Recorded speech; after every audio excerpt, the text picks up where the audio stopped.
It's 10 o'clock. This is Sky News at 10, our top story. An industry accused of pumping up prices as the government tells garages they'll be forced to be more open over fuel. The near £1 billion bill paid by drivers after supermarkets decided, says the regulator, to prioritise their profit margins. Also tonight, it's war on the streets of France, the stark language from one police officer as a mayor whose family nearly died says democracy is being attacked.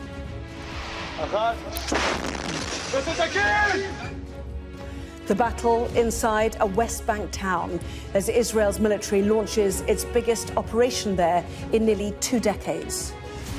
Feeling the heat, the impact of a record-breaking month for temperature and low rainfall on the UK. Why the Russians are coming to Wimbledon at least, the fans welcoming back players after the lifting of the ban over the wall. And we'll take a first look at tomorrow's front pages in our press preview from 10:30.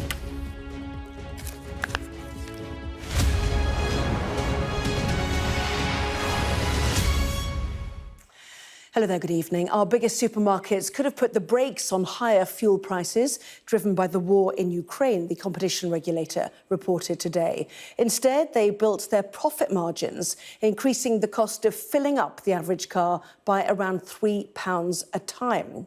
Well, last year, drivers paid on average some eye-watering sums for fuel, just over 165 pence a litre for unleaded petrol and just over 178 pence for diesel. But according to the Competition and Markets Authority, prices should have been 6 pence a litre lower if the big four supermarkets hadn't been protecting their profit margins. As a result, Britain's motorists paid a total of £900 million more for their fuel. And while the CMA says there's no evidence the supermarkets had been operating a cartel, it does say there should be a new legally mandated system requiring fuel providers to publish live data on fuel charges. Our business correspondent Paul Kelso has this report.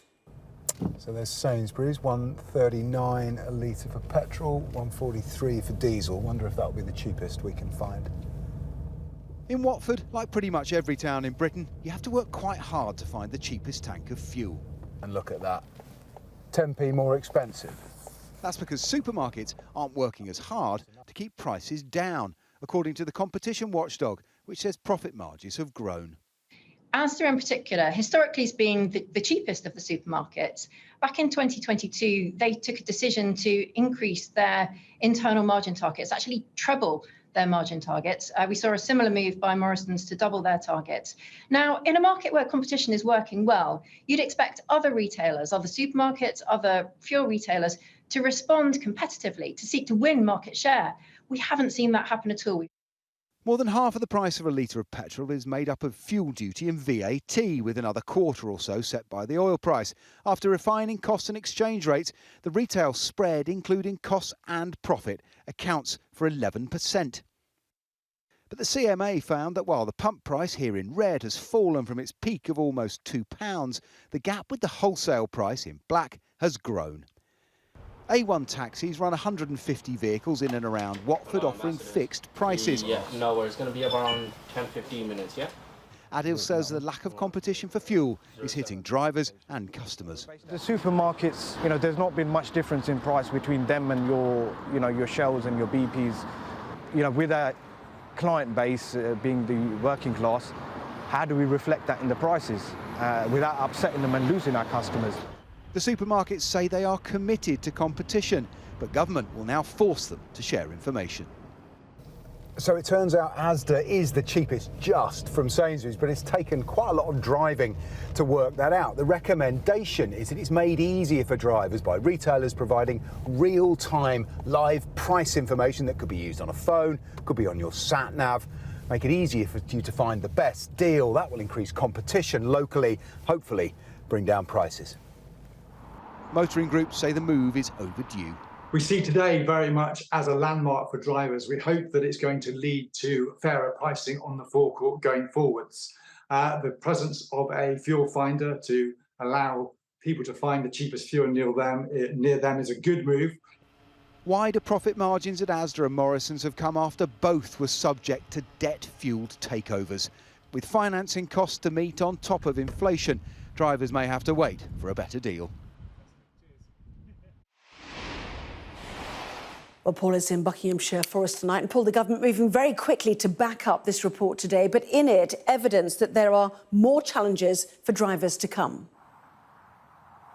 Yes, this report has been unequivocal. Consumers have been getting a bad deal at the pumps for three reasons. The invasion of Ukraine has pushed up the oil price. That's brought food inflation, which has put supermarkets under pressure. And the traditional cost cutter, Asda, under new ownership, has decided to start increasing its margins. And frankly, it has suited its rivals, Tesco and Sainsbury's, to follow suit. So it's very easy for the government to back this report and its main recommendation. Fuel prices matter to millions of voters, and that main recommendation of an app to help share prices is not going to cost the taxpayer anything, and it might focus attention more on the retailers than the 80p or so of tax that goes to the Treasury from every litre. Much harder to see is how those market conditions that now prevail are going to change. We should expect prices to remain high in the medium term, and the CMA has said things might be getting worse. The move to electric vehicles, which is going to be compulsory for new cars from 2030 under the government's new legislation, is likely to make the fuel market even less competitive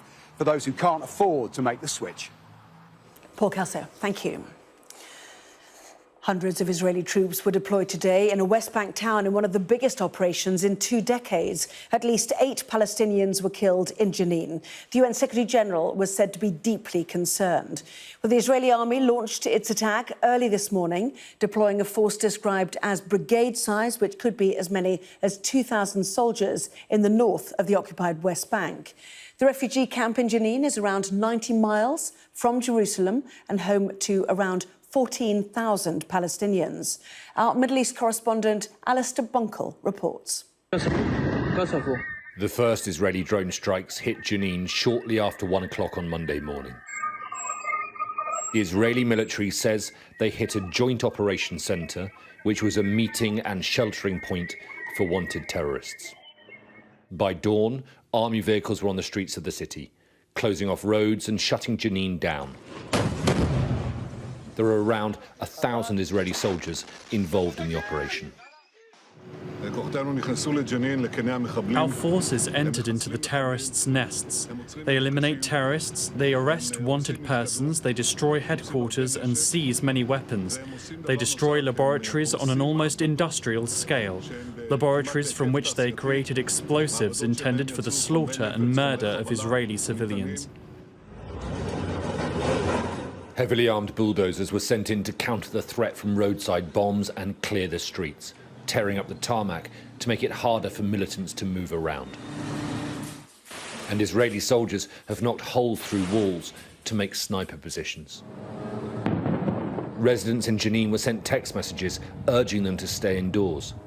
At the same time, calls were made from the mosques encouraging people to fight and defend the city.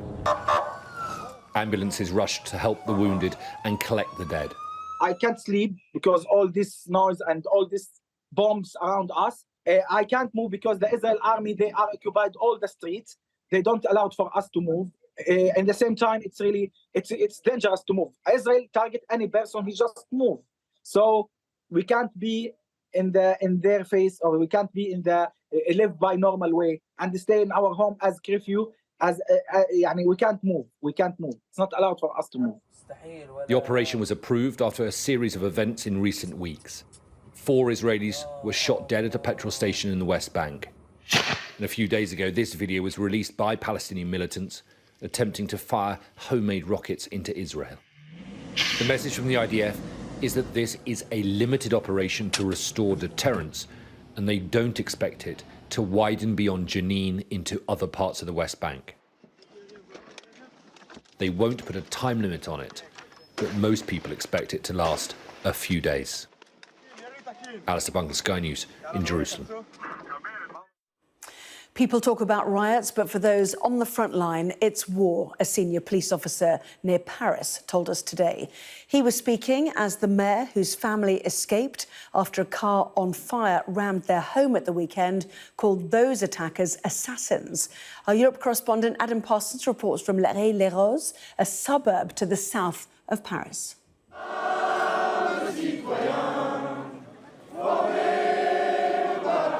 They're singing for this man, their mayor, but also for their town and for their country.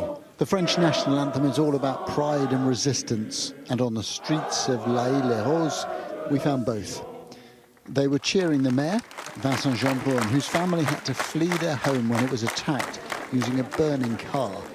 And this march was all about defiance in the face of violence. Overseeing it, the town's police chief, Eric Verne. For him, it's been an exhausting week. And when we spoke, he was remarkably strident.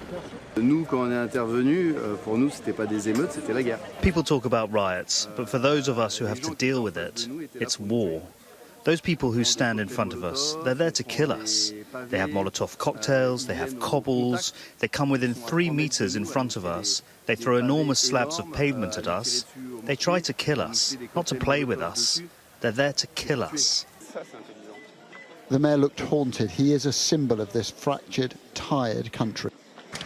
Vincent Jeanbrun, the mayor of this unassuming Paris suburb, has suddenly been thrust into the national spotlight as a sort of totem of the resistance and irritation of the French people. And at the end, words for the people who tried to burn down his house. Nous avons vu le vrai visage des émeutiers. We have seen the true face of the rioters, that of assassins. They wanted to murder my wife and our 2 young children in their sleep and burn them alive while trying to burn down our house. The greatest act of bravery that night was performed by a mother in saving our little boy from the flames and our little girl. The Republic is also her. The number of arrests in France has fallen. There's optimism, the violence is coming to an end, but it will leave a legacy of weariness and anger. I came today because I've had it up to here. It's too much. We need it to stop. We need to show the whole world that we are tired. It needs to end. Jeanbrun, like his nation, carries the scars of trauma and violence, and they share the challenge of how to heal.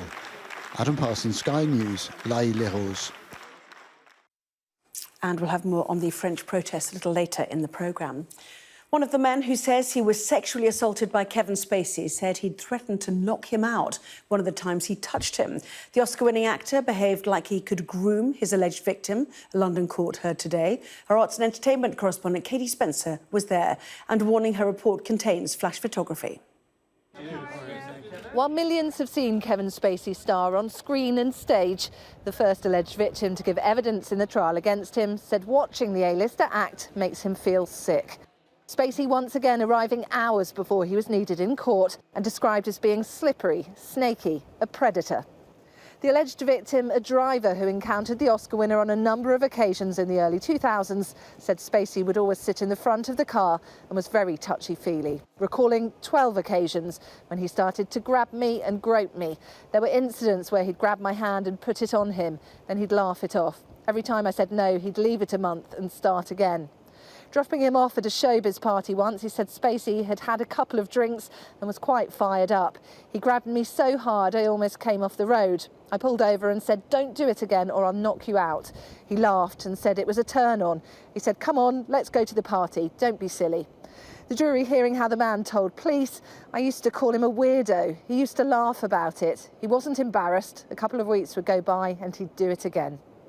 The alleged victim said it left him feeling so anxious that he struggled sleeping and felt that he couldn't confide in anyone because they wouldn't understand. And when lawyers for Spacey put it to him that perhaps he might have struggled to process what they described as his complicated and confusing feelings about that time, he said no, nothing happened between us. He was assaulting me. Spacey vehemently denies the allegations made against him by 4 men. His lawyers previously saying that the actor will, in his evidence, explain how many of the incidents have been reimagined with a sinister spin. Katie Spencer, Sky News. An investigation has found that Partygate investigator Sue Gray broke civil service rules as a result of the undeclared contact between her and the Labour Party ahead of her appointment as Keir Starmer's Chief of Staff. The former senior civil servant was cleared to start the job in September by the Parliamentary Anti-Corruption Watchdog. But a separate Cabinet Office inquiry has found her in breach of the Civil Service Code due to her contact with the Labour leader. A man from Kettering has been jailed for life for murdering his wife and 2 young children. Sajid Chalavalel strangled his partner Anju Esok and their 6-year-old son Jiva and 4-year-old daughter Janvi last December. Rail passengers are facing 6 days of disruption because of an overtime ban by the train drivers' union ASLEF. The pay dispute affects 16 rail companies across England.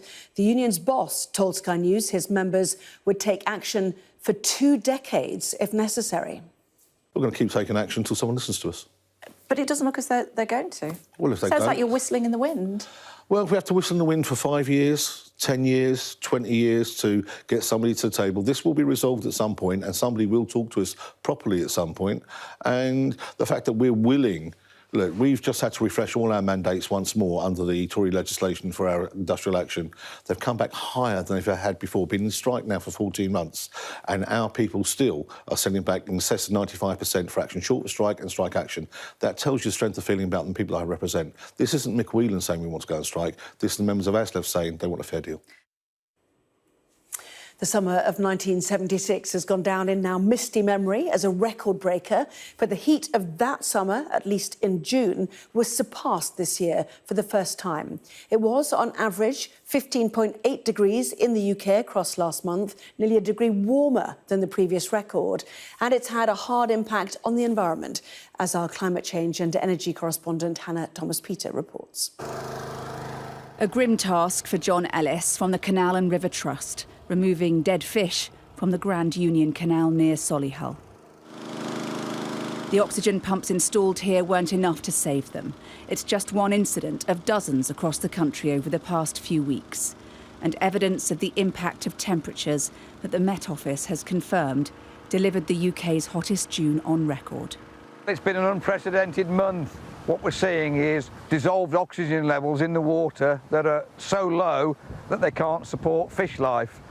And we think this is almost certainly caused by the ever-increasing temperatures that we're seeing. It's damaging our wildlife because not only the fish themselves, but the birds and mammals that rely on fish, your herons, your kingfishers, your grebes and your otters will all suffer if we don't have healthy fish populations in our waterways. Met Office data shows that June temperatures have increased over the decades.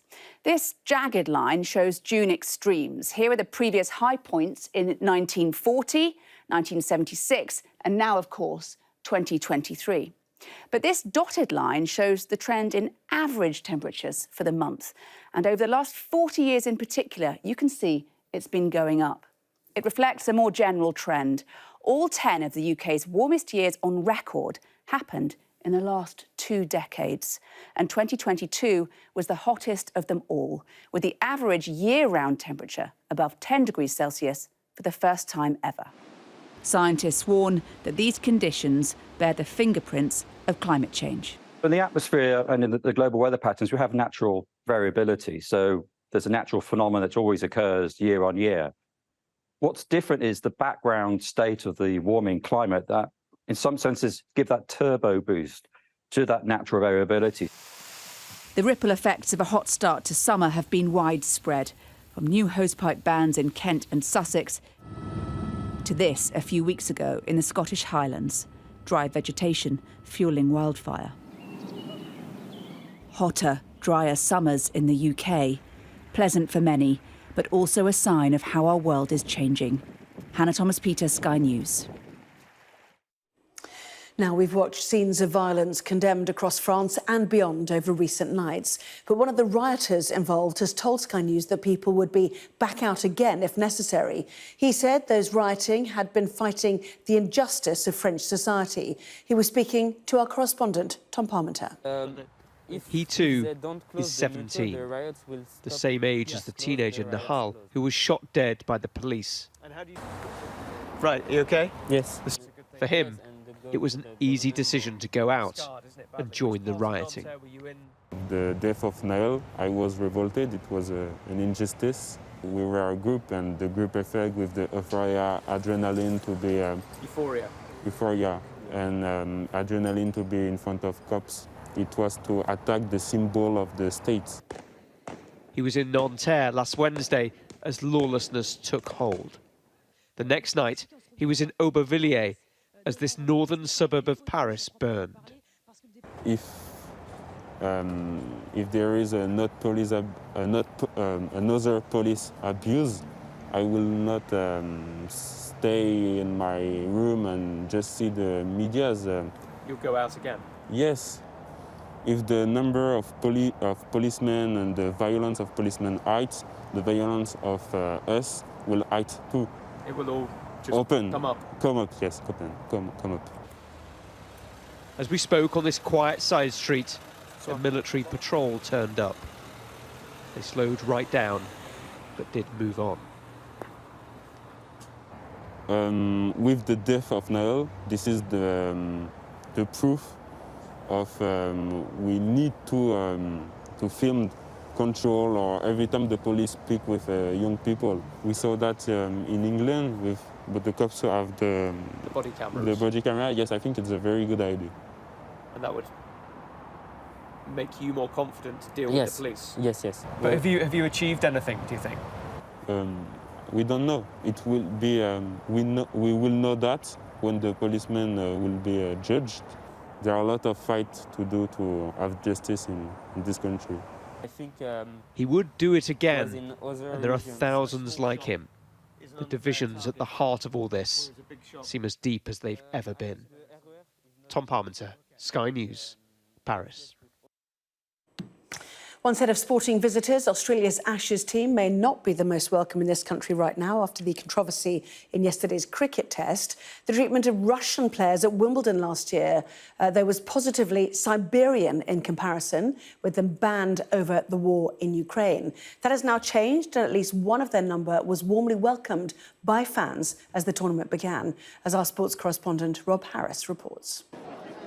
Back from being banished, Andrei Rublev, a magnet for selfie seekers on day one of Wimbledon.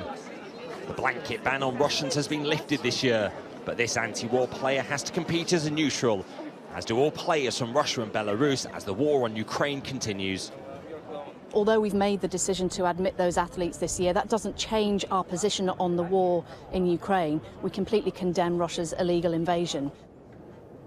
But the threat of further tennis sanctions made maintaining the ban difficult after Wimbledon was stripped of ranking points last year. Returning to compete here required Russian and Belarusian players to sign declarations saying they would show no support for the war in Ukraine. They can also receive no funding from Russia or Belarus. Rublev was in a rush on his return, beating Australia's Max Purcell in straight sets as the first Russian into the second round, but still disappointed over his enforced year away. I think we could find a solution. If we really want to help or to do what is better for tennis and for the people, I think obviously there was better options, not just to ban.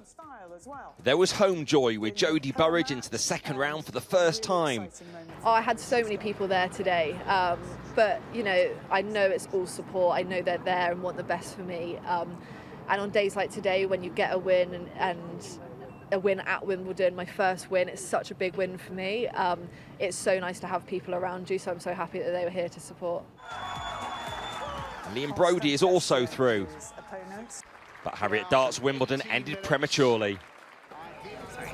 Much of the action was missed by these fans, who arrived before 7 a.m. and queued for more than 8 hours before getting in. Security checks have been enhanced, with fears this could be the next Just Stop Oil powder protest target. The All England club is hoping for a respectful crowd with no disruption, with Andy Murray beginning his bid for a third title here on Tuesday. Rob Harris, Sky News, Wimbledon. Well, that was Sky News at 10. Coming up, we'll take a first look at tomorrow's newspapers in the press preview, including this story on the front page of The Eye, which says 67% of people want a cap on supermarket prices to help with the cost of living.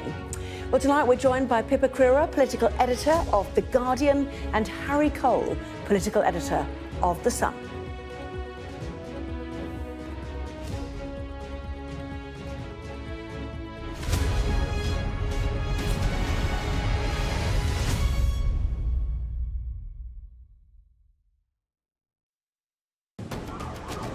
Women's lives don't matter. Women's lives are not valued here. They're running because we have an internal war. They're running to be safe. Do you think you'll ever be able to stop the violence against women? The most striking thing is this acceptance that something absolutely horrific is going to happen to them.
Well, this is Sky News. In just a moment, the press preview, a first look at what is on the front pages. First, though, a reminder of our top stories this evening. An investigation by the competition regulator has found that drivers paid 6 pence per litre extra for fuel as a result of supermarkets increasing their margins last year. At least 8 Palestinians have been killed and 50 injured after Israel launched airstrikes targeting the West Bank city of Jenin.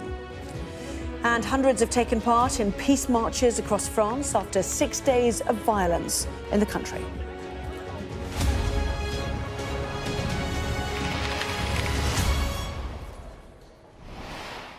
Well, hello there. You are watching the press preview, a first look at what is on the front pages. Time to see then what's making the headlines with Pippa Crerar, political editor of The Guardian, and Harry Cole, political editor of The Sun. Great to see both of you. Before we hear from them, the front pages, let's kick off, shall we, with The Telegraph. On the day, supermarkets are in the firing line over fuel prices. The Telegraph has the headline, "Motorists used as fuel cash cow by grocers." The Eye has carried out a poll which reveals that 67% of people also want a cap on supermarket prices generally to help them cope with the soaring cost of living. News that last month was officially the hottest June on record is the top story for the Metro, the headline, "Flaming June." Proposed new curbs on immigration numbers lead the Express, which says the proposals have been blocked by the Treasury, a move which has split the Conservative Party. Pippa Crerar has tonight's lead story in The Guardian about Labour plans to improve nursery education for the under-4s. The Financial Times says bank chiefs have been called in by the financial regulator to explain why saving rates are lagging so far behind the rising cost of mortgages. Well, the Daily Mail says banks are also facing investigation over closing the accounts of people who express controversial views. And the Daily Star returns to its favourite source of stories, scientific boffins, who say that people's brains are shrinking because of eating a bad diet. While Harry's paper, The Sun, focuses on the marital ups and downs of Emmerdale's Amy Nuttall and her actor husband, Andrew Buchan. How do you pronounce his name? Buchan? No, everyone's looking at me. Anyway, reminder, by scanning the QR code you'll see on screen during the programme, you can check out the front pages of tomorrow's newspapers while you watch us. So let's get the thoughts of Pippa and Harry, and that theme, really, about supermarket prices, fuel prices, and indeed the idea of savings rates lagging. Kicking off, though, Pippa, with The Eye, this idea of a supermarket price cap, which I thought had been ruled out by the government. It seems tempting to consumers, but presumably it would have knock-on impact for farmers, for example, wouldn't it? Yeah, I mean, this is a policy which actually hasn't been used since the 1970s, but it was briefly considered last month when food inflation looked like it was stubbornly staying high.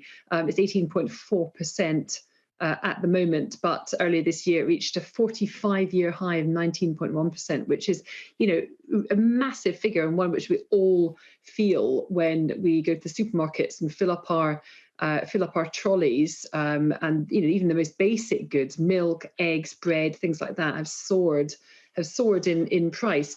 And the story on The Eye is actually based on a poll which finds that 67% of the public back price controls, you know, caps on some of those basic goods I mentioned, like eggs and bread and so on. And just 13% opposed the idea. But as you rightly say, even though it was briefly considered last month within Whitehall, Number 10 and the Treasury ultimately rejected the idea. Obviously, they wouldn't feel that they wanted to interfere in the markets. And as you rightly say, there could be knock-on effects. But they have warned supermarkets, both the Treasury, Number 10 and the Bank of England, against using inflation to rebuild profit margins, which have been hammered for a variety of reasons, including energy costs soaring post-Ukraine and, of course, the pandemic. So I think the pressure that households are feeling means that this subject isn't going to go away. The inflation remains high, crucially core inflation and food price inflation. And as long as the public continues to feel the pain, the government is going to have it at the top of its inbox on how it's going to drive down inflation. Yes, and I thought that supermarkets or their official bodies suggest that actually supermarkets run very low profit margins. You know, it's a quantity business. That's where they get any profit from. So is it a fair accusation against them, do you think? Because we're going to come on to the fuel pump price in a moment in City AM. But just in terms of grocery, is it something the government's very concerned about, Harry? Yeah, I think it is, and you can see the difference in certain prices of certain foods. Some brands are much more expensive than others for what is essentially the same product. So there is a sort of suspicion that perhaps actually there is a bit of I think they call it greedflation, where under the cover of soaring prices, some products are kept artificially high to go up at the same rate as other products that are perhaps oil-based products that are suffering from the war in Ukraine, where actually the production costs of those products aren't as expensive as some things that are going up, but they put the prices up anyway. Now, the supermarkets say, heaven forbid, how dare you suggest we should do such a thing? But there is a lingering suspicion. Just on that poll, though, I think that 67% is quite a thumping number. Often in that case, though, you've got to look at how the question was asked. I don't suspect that the question was, would you like to see price caps in supermarkets, even though that would automatically lead to less choice and automatically lead to property shortages? Because everywhere price caps are tried, that is the inevitable result. Yes, indeed. And I know farmers, for example, don't think they get a fair price for milk, for example. So there is a knock-on impact. And I suppose the supermarkets would say that every price goes up because transport costs go up. And, that's the difficulty. So what about the findings that we've had reported in City AM, and by ourselves today, that actually there was a bit of inflation in the price of petrol and diesel over the last year, which has cost, nearly, 6p per litre, £3 per time we visit a petrol station, effectively, Pippa.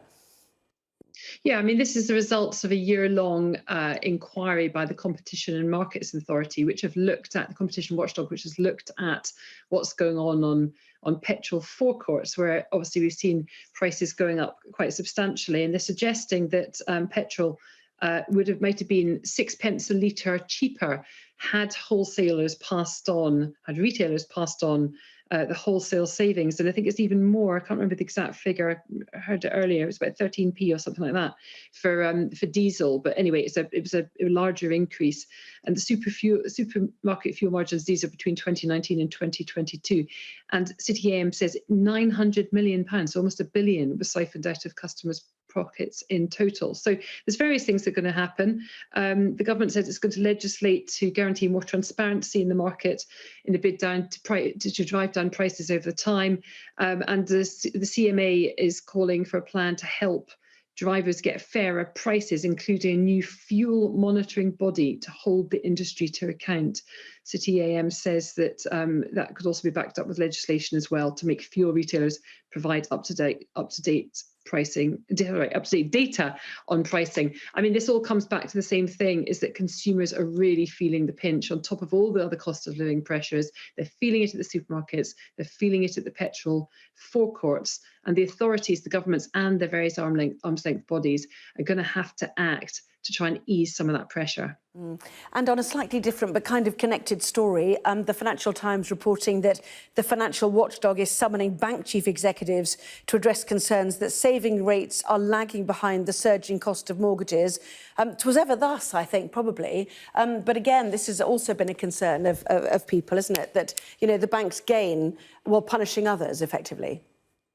Yeah, it just feels wherever we are across the land, there's an overstaffed regulator that has all these hundreds of people working for it, but that seems to be sort of acting after the horse has bolted, and only really seem to be acting now after sort of public pressure, whether that's Ofwat and Ofgem and the water regulator, dare I say Ofcom while on television, but I won't. But it just seems, the FCA now playing catch up on savings. And the Sun has been calling for a pump watch.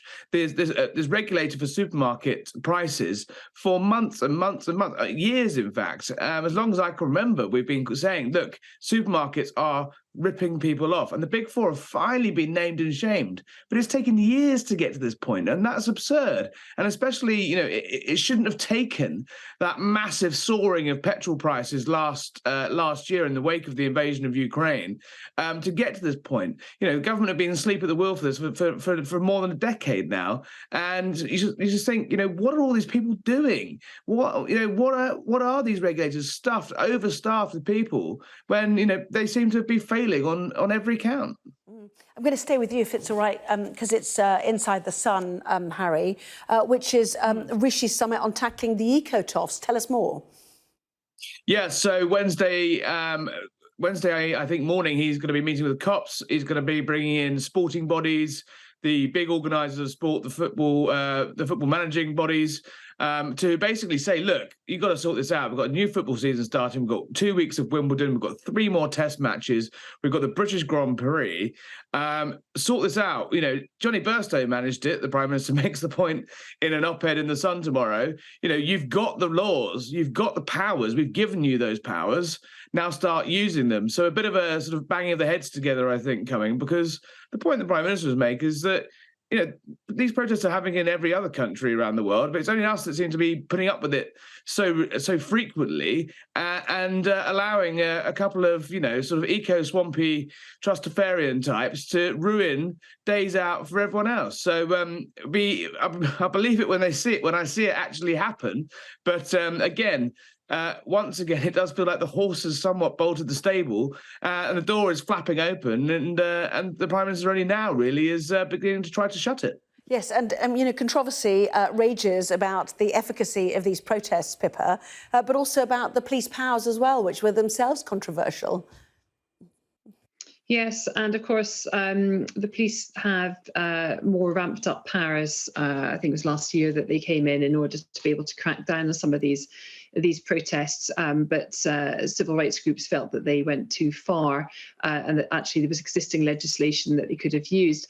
But increasingly, it seems that people feel that this specific group targeting not just sports events, but of course we've seen them do go slows, is that what it's called?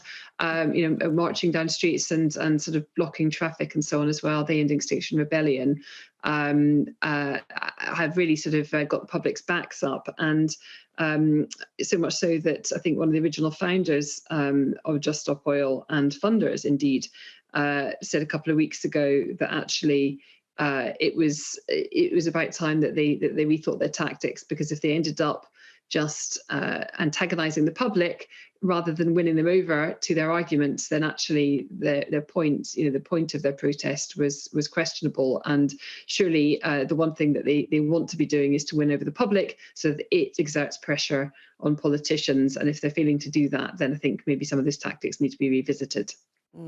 And, you know, the fascinating thing is we're looking at all these newspapers that talk about this, you know, fuel rip-off. I think the Daily Mirror is going on that, the supermarket scandal about Just Stop Oil protests, at a time when we've had June as the confirmed hottest June we've had since records began. And this sort of weirdness of trying to get cheap fossil fuels at a time when sea temperatures are raging, Harry. Does, you know, is this sort of... As the eye gone off the boil, was this Boris Johnson's baby and not Rishi Sunak's? Is that what's happening in government? In what way, sorry? The eye gone off the boil? Supporting COP26 here in the UK, and, you know, some of the environmental things that we saw from the Conservative government. Sure, but I mean, we're living in a cost of living crisis, and you can ask any voter, any Sun reader, and all the polls show that people consistently put the cost of living crisis way ahead. In fact, the poll we had last week, the YouGov poll of the British electorate, they had tackling the cost of living crisis and reducing people's prices at the tills and at the pumps was a number one issue facing voters, and dealing with net zero was down at number 8. So I don't think anyone's taking their eye off the ball, but we're living in reality. Of the fact is, people are struggling now, and, you know, when you start lecturing them about what they, you know, going carbon neutral in 30 years' time, they look like you've come from another planet. So I think it's a reflection on the fact that people living their day-to-day lives are very hard. And it's almost impossible to escape from that fact. And you seem very out of touch. And I think the government think they're onto something here with the Just Stop Oil thing, with the pump watch fuel prices thing. And actually, most people do not agree with Just Stop Oil. Most people want to see the book thrown at them. They want to see them locked up. And one of the biggest problems that Labour has is they are seen to be on the side of these people, because, you know, they are the ones that have consistently voted against all this legislation and are taking money off of Just Stop Oil donors. So you wonder whether there's a big old political fight. And, you know, Labour look like they're on the way to number 10. But I think on this issue, I think they're quite weak.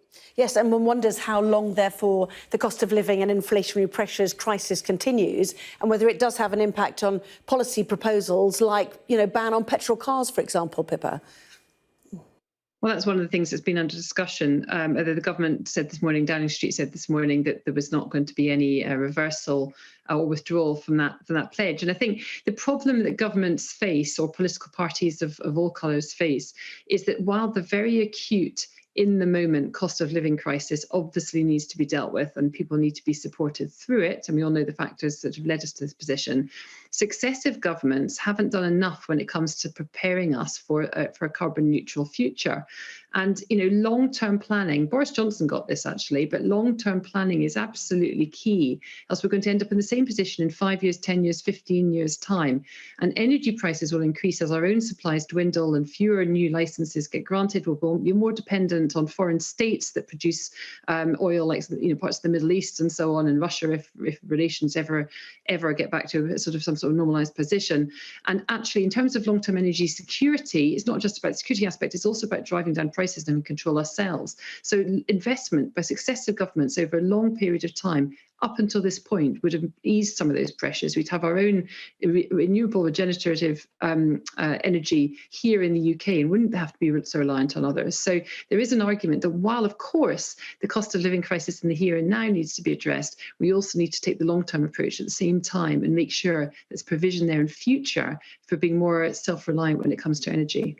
OK, fascinating, both of you. Thank you very much indeed. Pippa, Harry, speak to you in just a moment. Next, though, are banks carrying out chilling account closures? The Daily Mail says they face an investigation. That and more after this break.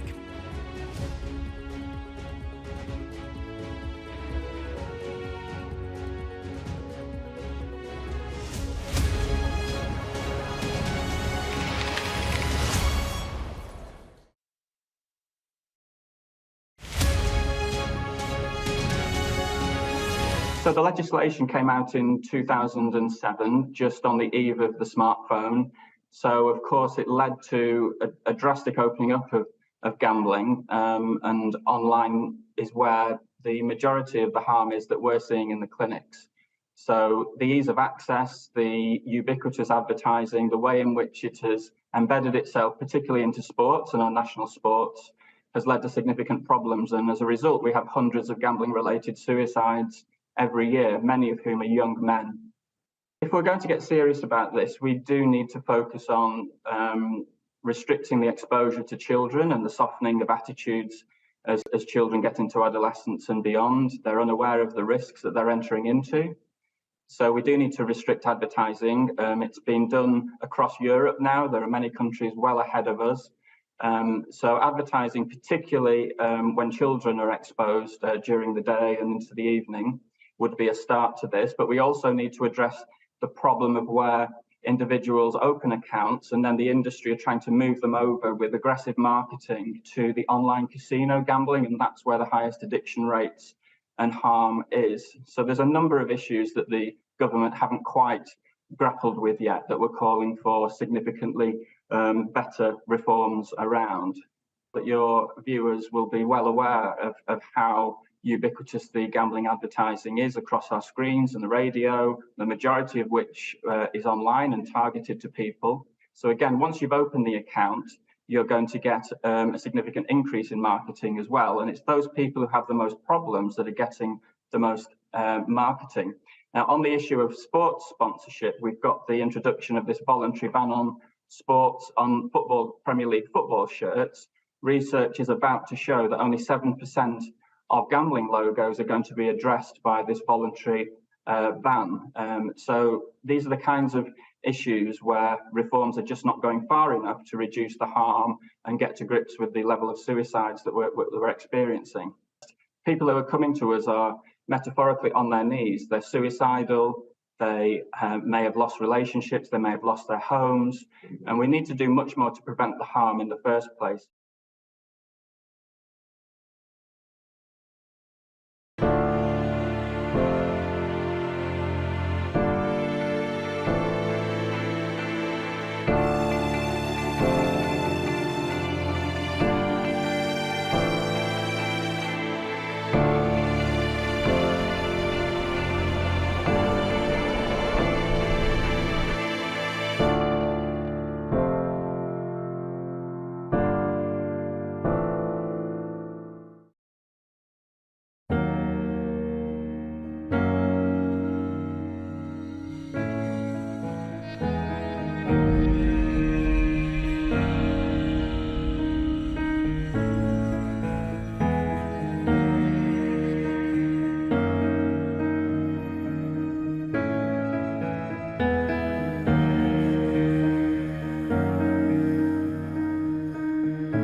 Well, welcome back. You are watching the press preview with me once again, Pippa Crerar, political editor of The Guardian, and Harry Cole, political editor of The Sun. Welcome back to both of you.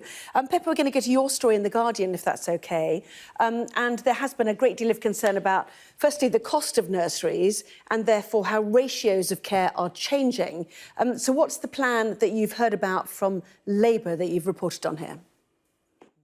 Well, Labour has decided that 0 to 3 age group is absolutely critical. I say Labour has decided. This has long been accepted by leading experts in the sector and, of course, the sector itself, that focusing on 0 to 3 is absolutely critical if you're going to try and create a level playing field when children start primary school.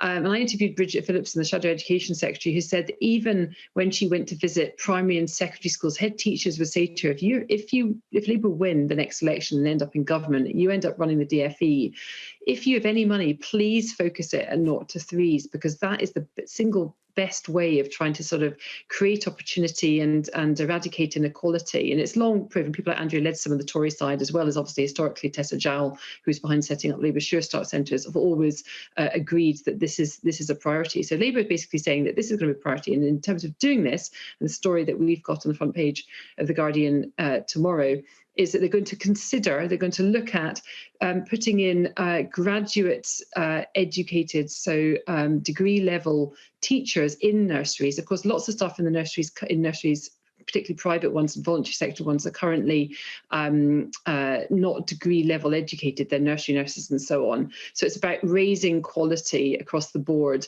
in the nurseries that exist. They're also going to look at opening up more nursery places in primary school settings. There's about, I think it's about 1,600, 1,700 primary schools across England, and it's 1,300 primary schools across England don't have early year settings on sites, and another 400 do currently have state-maintained nurseries. And Labour are going to look at expanding that, so formally linking early years and childcare in with the education system to sort of like create a situation where that remains a focus regardless of who ends up being in government in future. Yes, and certainly reception teachers have often complained that children they get, often can't hold a pen, or sometimes can't hold a pen, or even can't even go to the toilet on their own sometimes as well. So it is a big area.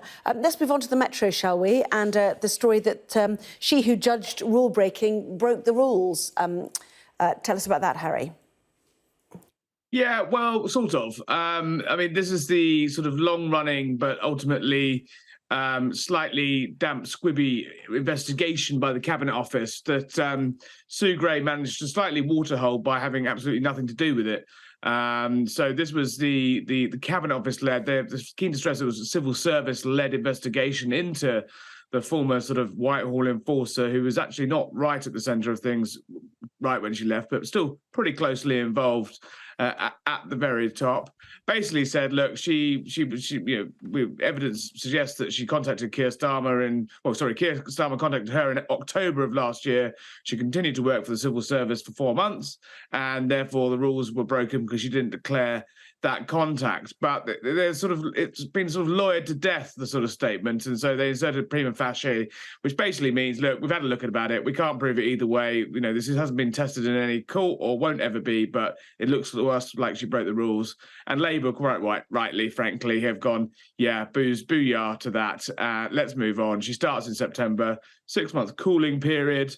But there is a lot of anger, not just on the ministerial side, on officialdom side as well. Lots of civil servants think that Sue Gray's behaviour did bring the notion of civil service impartiality into dispute.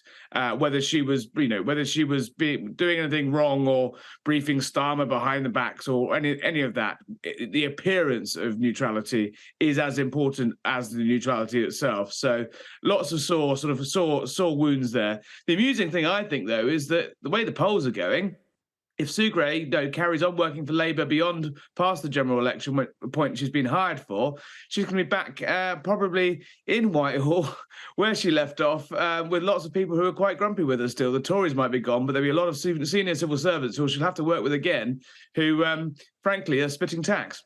OK, and less than a minute left on our last story. Daily Mail, Pippa, the Nigel Farage bank row with further implications, the paper says.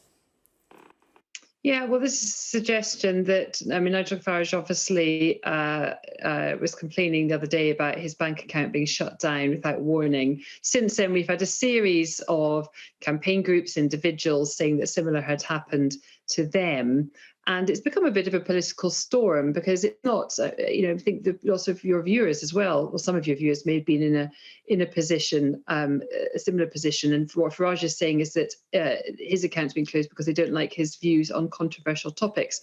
And the Treasury, Andrew Griffiths, the City Minister, has suggested that it is going to look into the allegations that overzealous lenders are blocking clients without good reason.